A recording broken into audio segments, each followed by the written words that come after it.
So one of the biggest things for people to understand if they want to step onto the road of greater awareness and peace in understanding the concepts of mindfulness is recognizing a very fundamental concept. And a very fundamental concept of mindfulness is that we are not our mind. And it sounds very simple, and the statement itself sounds simple, and perhaps it sounds logical. But truly, conceptually understanding that concept is the key to living a more mindful life, and also is the very first step in your journey in meditation and in any type of self-development or spirituality or self-awareness. So let's get into what that means. You are not your mind. You may think you're your mind, and when you are anxious and in moments when you are sad, you feel like you are your mind, and your entire brain is inundated with thought after thought after thought, and you are engrossed in your thoughts. Your thoughts overpower you. So you feel like you are your mind, but in actuality, you are not your mind. You are never your mind. Your mind is a part of you, but it's not all of you. And it's a small part of you. And the more your awareness, self-awareness develops over time, the more you cultivate mindfulness in your life, the less power your mind will have on you and within you. So the first statement that we have to register is that we are not our minds. We are not our thoughts. And one of the ways you're going to better able to really relate to that statement and take it, beyond just a statement that has words and have, connected to some meaning in your life, is if we go deeper into some of the thought processes and thoughts that people typically have. So when we think of the mind and we recognize that we are not our mind, that our mind is a separate entity than ourselves. So if we think of, whatever within us that is sabotaging, or whatever is within us that is not the best part of ourselves, or the part of ourselves that is not divine, or in Buddhism they call it ego consciousness, and in Eastern traditions they call it ego consciousness. This is really just another name for the mind. Ego consciousness is mind consciousness. And so the mind is very powerful in making you believe and think that you are entirely under its control. And your job throughout a moment, throughout a day, throughout your journey, throughout this whole thing is for you to become aware that that's not necessarily the case and that's not true. So during those very moments, and there are moments and times in our life, and even certain days in our life, even certain weeks or certain months or chapters in our life, where our mind and that ego-based consciousness becomes really overactive. The mind is extremely intelligent in creating all kinds of thoughts that are not based on reality, but thoughts that can cause a tremendous amount of unhappiness and pain and worsening sadness, worsening depression, and worsening anxiety when you're caught in the grips of your mind and that stream of consciousness, which feels that overpowering. So what we're going to do is I'm going to go through, I think, some distortions of the mind, because I think that when you become aware of the way that the mind can trick you into believing a reality or truth that is not true, the stronger its grip will be on you. So when we talk about cognitive distortions, what is a cognitive distortion? A cognitive distortion is basically a thought process that is not true and is not based on reality. And the more cognitive distortions a person has in their thinking process, the more unhappy they're going to be, the more stressed out they're going to be, the more anxious they're going to be, and the more depressed they're going to be. So on days and moments and times when your mind is really overactive, if you're able, in an objective way, connect to the other aspects of you, the part of you that we call the observer, or the part of you that is divine, or the part of you that is not the mind. You can use any phrase you want to use there. When you go into that space, you're able to then recognize which thoughts are distorted and which thoughts you can then challenge. If you don't regularly begin to train your mind to challenge your thoughts, you're not going to get into a place where you can get a hold of your mind. So the first part is separating ourselves from our mind and recognizing that we're not our mind. Meditation and mindfulness, the more you practice it, the more it allows you to actually do that. But when the mind is chattering and there are thoughts, I wanted to explain a lot of these cognitive distortions that are quite universal, no matter who we are, and no matter whether we suffer from depression or anxiety or not, our mind seems to play the same tricks on us and have the same distortions. So I wanted to go through those, and any time in your life, or day or week or month where you feel like your mind is extremely overactive, I want you to step back from your mind, get into the place of the observer, separate yourself from your mind, and examine your thoughts. And when you examine your thoughts, I want you to be able to get to the point where you are able to identify the distortion of your own thought processes. That is the only way that you're going to be able to get that separation and challenge the thoughts that your mind is just pouring out one after the next. So let's go through what I call the top 15 cognitive distortions. This is a very important concept, and we're going to go through all of them. And what I want is for you to check in with your mind and check in with yourself and play this for the times that you are most anxious or the most sad. And check in with your mind and ask yourself, what is it that I'm feeling and thinking? So one of the acronyms that we use a lot of the times in mindfulness is the stop sign.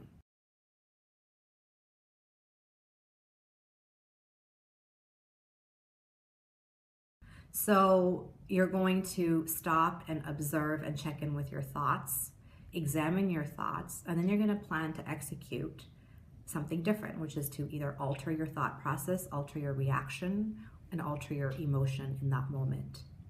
So when we're stopping and checking in with our mind, the next step is to pay attention to, well, what distortion am I predominantly having right now? The more you're able to recognize that, the more you're able to move away from the mind's grip on you. So let's go through those 15 cognitive distortions. And I want you to be able to get so good at this that as soon as your thought process starts going and going and going, that you're able to stop and observe your thought process and immediately recognize, in that space of being more mindful and aware, what distortion you are having. Because I guarantee you that anytime you are anxious or sad or not feeling good about a day or a situation, that there is a cognitive distortion that is going on. So it's very important that you address it. So the first one is filtering. And what filtering means is it's the mind's way of filtering information that we're receiving.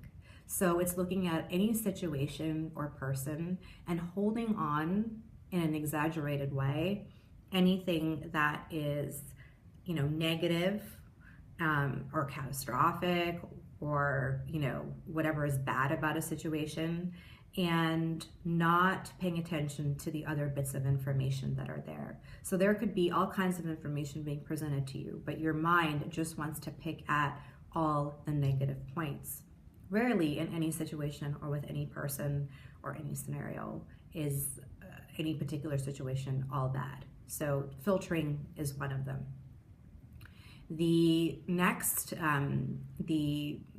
cognitive distortion is polarized thinking, which is the mind's way of trying you to get to divide everything into what we call black and white thinking. It's either all good or it's all bad, and there's no gray area.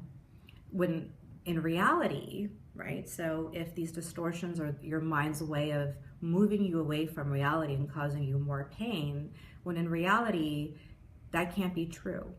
There is nothing out there is all good or all bad. And the minute you start thinking that way, is the minute that you get more into that grip of the mind.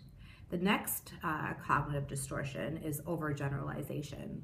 So overgeneralization is where we take one piece of information and then we generalize it to the entire statement.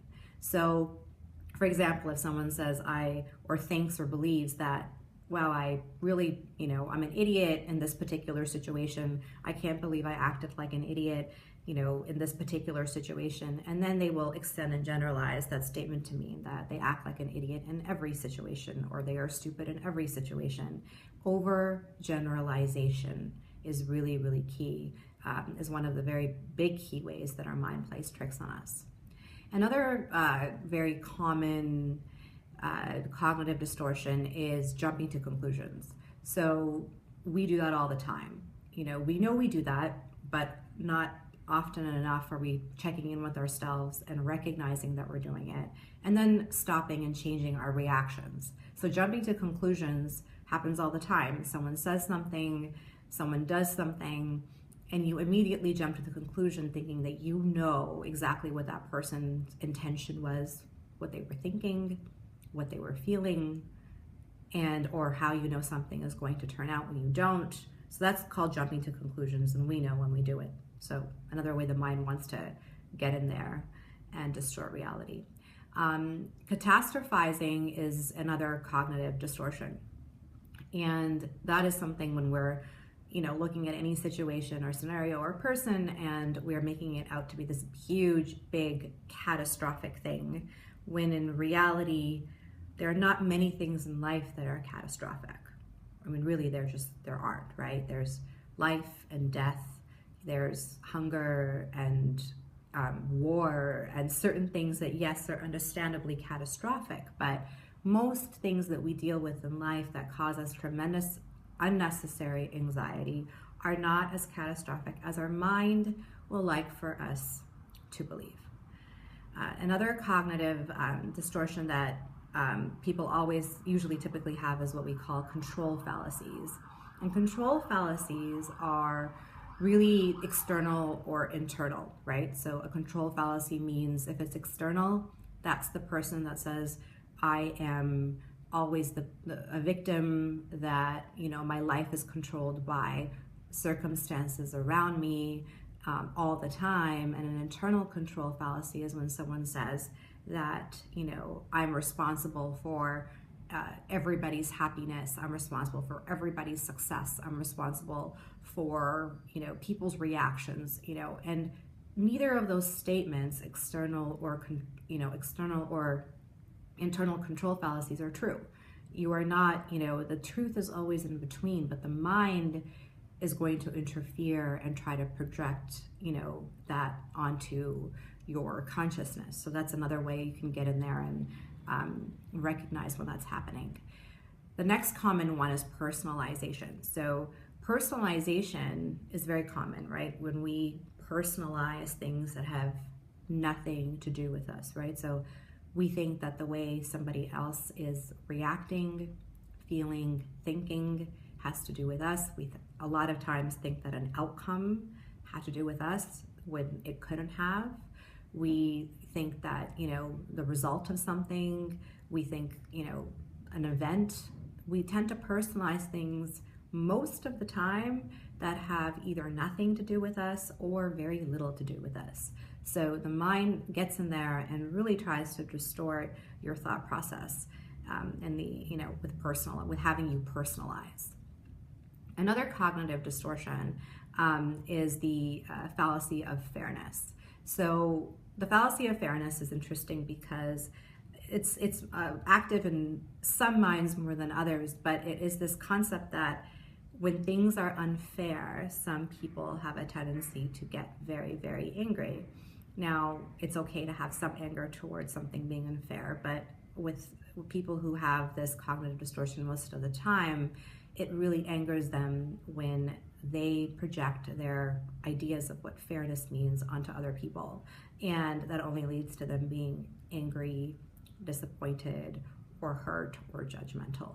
And so when the mind is in there trying to get you to succumb to this fallacy of things having to be fair, and that things should be fair, when in fact that's not true. Most things in life are not fair and not going to be fair. And the sooner you realize that, no matter what the situation or how hurtful it may be, but the sooner you accept that, the better you're able to move on. The other thing that people do a lot of the time, another cognitive distortion, is blaming. So people have a tendency to blame other people for their happiness, peace, issues, problems.